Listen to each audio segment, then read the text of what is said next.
اتفاجئتي بشخصيته في اللوكيشن؟ اتفاجئت بشخصيته في اللوكيشن استاذ غادة عبد الرازق. بيطلب اكل غريب جدا في اللوكيشن. بيطلب اكل غريب جدا في اللوكيشن، مش عارفه بس ممكن احس انه شاهين مثلا. شاهين حاسه ان هو بيحب الاكل عشان هو كمان بيحب يطبخ.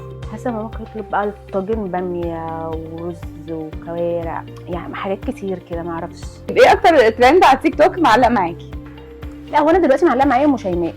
يا غلو يا غلو. هي ثانيه، لا في حاجه تانية كده بتطلع صورتها كده بتقول لك هي دي حياتي، هو ده كان برستيجي، صح؟ هي دي حياتي، هو ده برستيجي.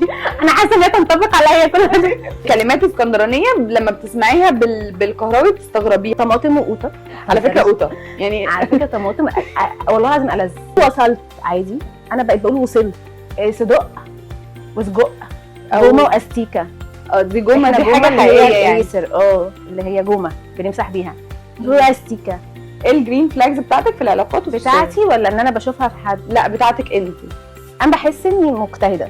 اخر جرين فلاج ممكن نقولها لك ان احنا والله اتبسطنا قوي قوي قوي معاكي قوي والله انك العظيم. لذيذه فعلا قوي والله. ثانك يو. باي.